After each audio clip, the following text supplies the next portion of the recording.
Okay, let's get this going. Okay, I could use some coffee. Let me be right back. Good morning. Yes, morning. 2 coffee open. Right, got my coffee.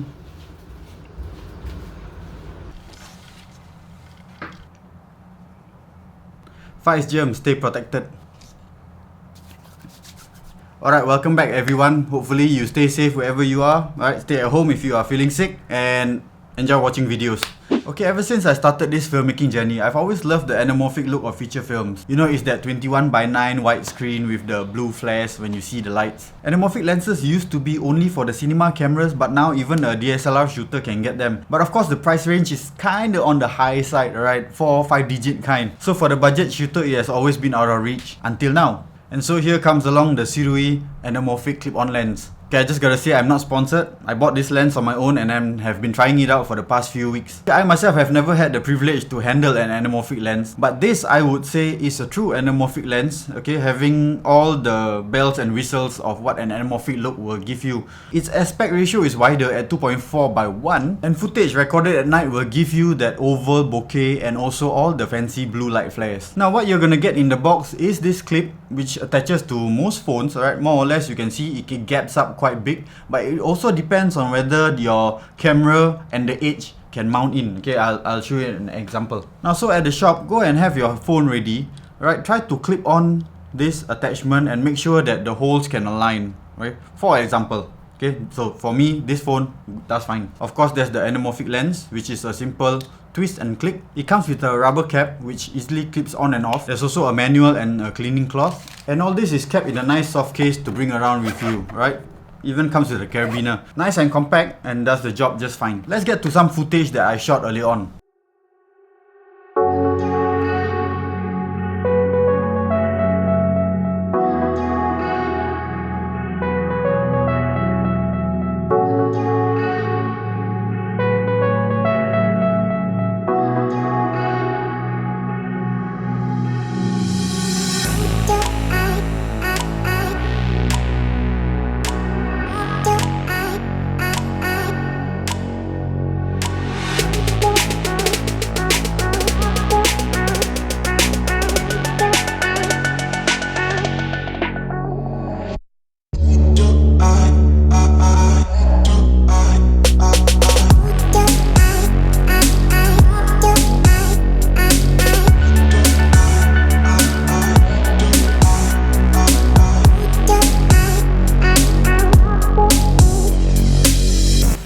Okay, I'm no expert, but this very well gives me that baseline anamorphic look that I'm looking for. Okay, this thing is a lens on top of your smartphone lens. It's not about that 16:9 and just cropping it in, but it's about getting more information at the side, stretching it up to 21:9. There are kits out there that require you to actually buy your own case, phone case, and then that's only when you can attach on the lens. The good thing about this kit is that it clips on to most, if not all, the smartphones that I've had before. So I find this a good investment that one-time buy can fit all my smartphones. It's fairly lightweight, weighs in at, which means it wouldn't be much of a problem for you to attach your smartphone on a gimbal and then have this clipped on. So here are the additional things you need to know about the Sirui anamorphic lens for smartphones. It works best with app because with the anamorphic lens, it will kind of like squeeze or stretch the image and then you will need to de-squeeze in the app. The current app I can recommend is the Filmmaking Pro app, but you need to test out your smartphone first whether it is compatible with the app. As great as it can give your night footage, all that beautiful flares, but it can get kinda much.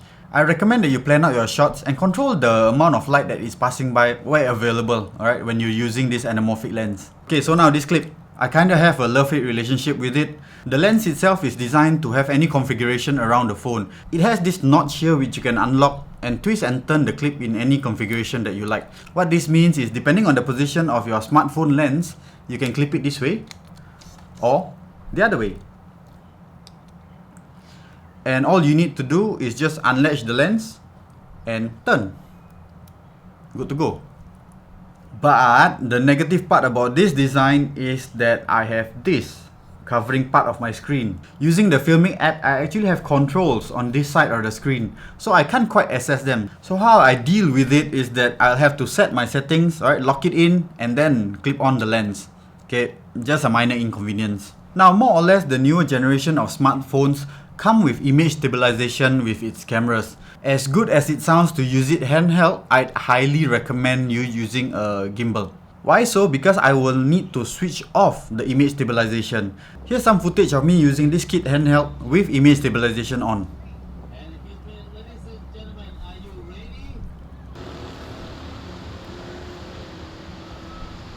Because the IS is constantly working and so-called floating the image, you will start to see vignetting at the sides of the screen.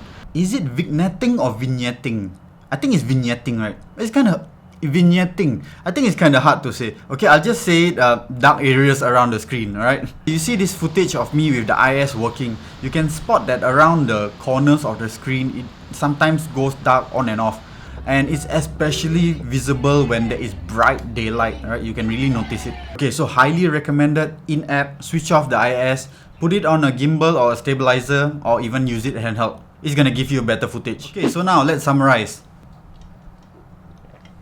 So I find this a great kit for the price point of about 200 plus Sing dollars, readily available at TK Photo Singapore. And I find that kits like this make anamorphic footage finally within reach, especially for the indie smartphone filmmaker. It works best with the already great filming app, and combine this kit on a gimbal, you'll be on your way to making great film creations. Alright, that's all I have. I hope you have learned something today that brings you one step closer to creating great content for yourself and your viewers. Now, for more content on the tools, tips and tricks used in filmmaking, do subscribe and hit the notification bell so that you'll get prompts whenever a new video is released. Thank you very much, and as always, I'll see you in the next one. Peace.